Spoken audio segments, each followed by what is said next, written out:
తెలంగాణ ప్రభుత్వం కొంతమంది చెరువులను అక్రమంగా ఆక్రమించి అక్రమ నిర్మాణాలు చేపట్టినటువంటి నేపథ్యంలో వాటిని తొలగించేందుకు హైడ్రాని ఏర్పాటు చేసినటువంటి నేపథ్యంలోనే జగన్మోహన్ రెడ్డి పాలనలో వైఎస్ఆర్సీపీ నాయకులు చాలామంది విశాఖని వేదికగా చేసుకొని అక్కడ ఎన్నో చెరువులను అలాగే భూములను కూడా ఆక్రమించారని, కాబట్టి విశాఖకు కూడా ఓ హైడ్రా అవసరం అనేటువంటి వాదనలు ఇప్పుడు తెర వెనక్కి వస్తున్నటువంటి నేపథ్యంలో ఈ అంశం మీద మనం విశ్లేషణ చేసుకునేటువంటి ప్రయత్నం చేద్దాం.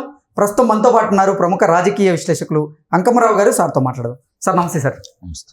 సార్, తెలంగాణ లాగే ఆంధ్రప్రదేశ్లో కూడా అందులోనూ విశాఖలో ఓ హైడ్రా అవసరం అనేటువంటి వాదనలు ఇప్పుడు తెర వెనక్కి వస్తూ ఉన్నాయి.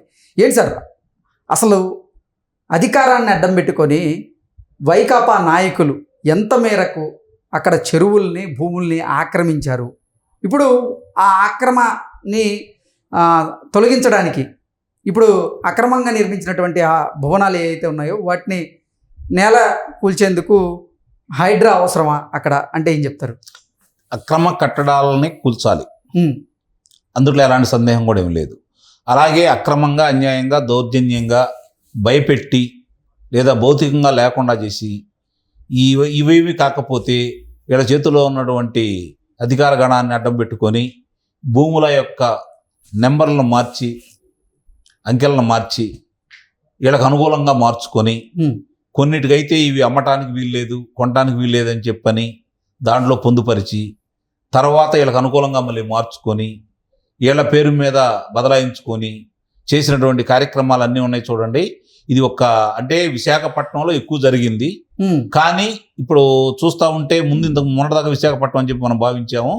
ఈరోజు ఆంధ్ర రాష్ట్రంలో విలువైన భూములు వాళ్ళు దోచుకున్న భూములు చూసుకుంటా ఉంటే ఆ ప్రాంతం ఈ ప్రాంతం ఏం లేదు, ఆంధ్ర రాష్ట్రం మొత్తం వ్యాప్తి చెందారు వీళ్ళు. ఆంధ్ర రాష్ట్రంలో ఎక్కడ కనపడ్డా కూడా వీళ్ళ యొక్క ముద్ర కనపడతానే ఉంది. మరి డిపిఆర్ బాండ్స్ చూసుకున్నాం కదా మొన్న.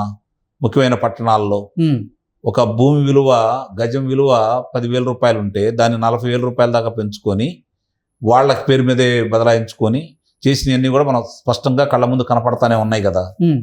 కాబట్టి ఒక విశాఖపట్నానికి పరిమితం అని చెప్పైతే నేను భావించట్లేదు. సదావర్తి భూమి విశాఖ వేదికగానే జగన్మోహన్ రెడ్డి ముఖ్యమంత్రిగా ఉన్నటువంటి సమయంలో వైకాపా నాయకులు భారీగా అక్రమాలకు పాల్పడ్డారు.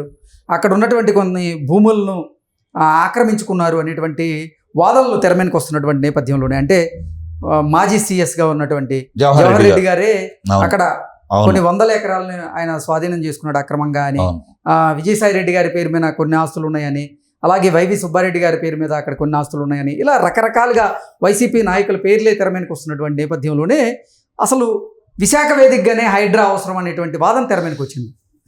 అంటే ముఖ్యంగా దాన్ని చూపిస్తున్నారు అని అందుకే నేను చెబుతుంది.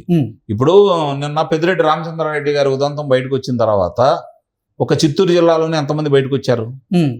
ఈరోజు నారా లోకేష్ బాబు గారు నిర్వహిస్తున్న ప్రజా దర్బార్ గారు కావచ్చు, పవన్ కళ్యాణ్ గారు నిర్వహించేది కావచ్చు, లేదా తెలుగుదేశం పార్టీ ఆఫీసులో నిర్వహించేది కావచ్చు, మొత్తం వచ్చిన దాంట్లో 90% మంది భూములకు సంబంధించిందే కదా.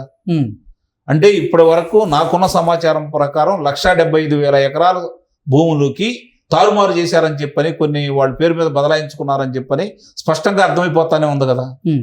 మరి ఇవన్నీ చూసుకుంటా ఉంటే ఒక విశాఖపట్నానికి పరిమితం చేస్తే ఎట్లా? విశాఖపట్నం వెలుగులోకి వచ్చింది.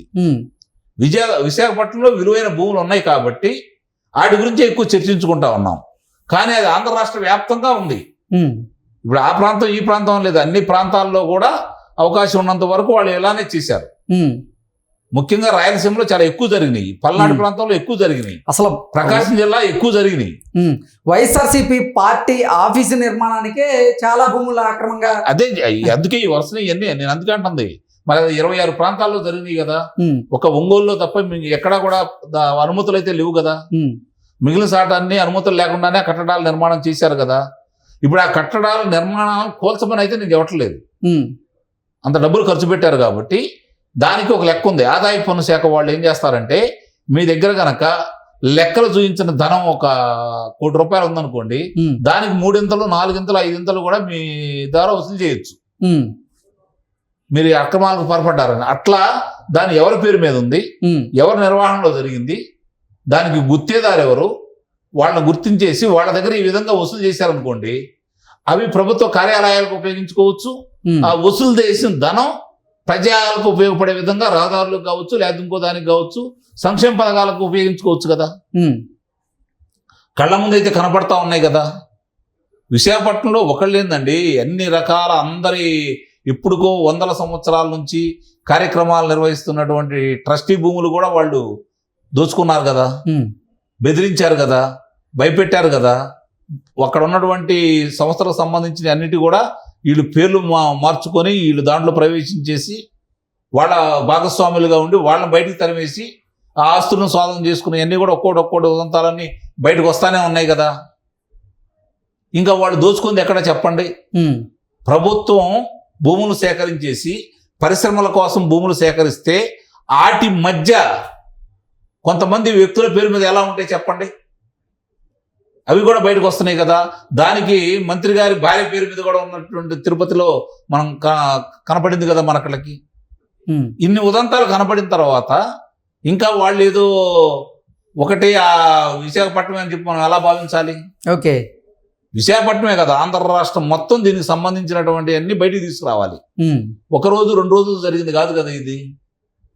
ఎంతమందిని ఇప్పుడు ఏదన్నా మీకు ఇష్టం లేదని మీ మాట వినలేదనుకోండి, ఏం జరిగిందంటే 1 కోటి రూపాయలు విలువ చేసే భూమి ఉందనుకోండి, వాళ్ళకి ఏమైనా కబురు చేస్తారంటే మీరు రండి, ఇదిగో మీ దీంట్లో ఇలా ఉంది, ఇప్పుడు రేపు పొద్దున మీకు ఇబ్బందులు ఉన్నాయి, 22A పెట్టడం కూడా జరిగింది ఇది, కాబట్టి మీరు దీనికి ఎంతో కొంత మీకు ఇస్తాము, 1 కోటి రూపాయల భూమి విలువ ఉంటే 20 లక్షలు 15 లక్షలు చేతిలో పెడతాం, లేదంటే మీ మీద అక్రమ కేసులు బనాయిస్తాము, మీరు మద్యం అమ్మారని, కల్తీ మద్యం అమ్మారని, లేదంటే గంజాయి అమ్ముతున్నారని, లేదంటే ఇంకోటి మీ మీద ఇట్లాంటివి పెట్టేసి మీ జీవితాలు నాశనం చేసేస్తాం, ఆలోచించుకోండి అని చెప్పి బెదిరించి భయపెట్టి ఇనన్న వాళ్ళని చంపేసి భూములను స్వాధీనం చేసుకున్న ఉదంతాలు ఆంధ్ర రాష్ట్రంలో కోకోలలో అవన్నీ బయట పెట్టాలని చెప్పి కోరుకుంటున్నారు. దానికి బాధ్యులైన వాళ్ళందరికీ శిక్షలు వేయించాలని చెప్పని ఈరోజు ప్రజలు కోరుకుంటా ఉన్నారు.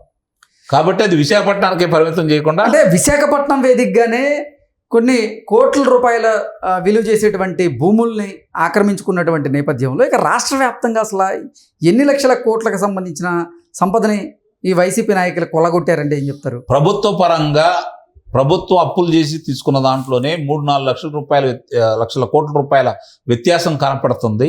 ఇట్లా ప్రజల మధ్య దోచుకున్నది చూస్తూ ఉంటే నాకు తెలిసి ఇంకో 10 లక్షల కోట్ల రూపాయలు కనపడుతుంది. ఓకే, అంటే 10 లక్షల కోట్ల రూపాయలు భారీగా అవినీతి జరిగిందంటారు? జరిగింది, భారీగా అతి భారీగా జరిగింది ఈ అవినీతి. దీనికి సహకరించిన అధికారుల్ని, ప్రజాప్రతినిధుల్ని ఎవరిని కూడా వదిలిపెట్టకూడదు.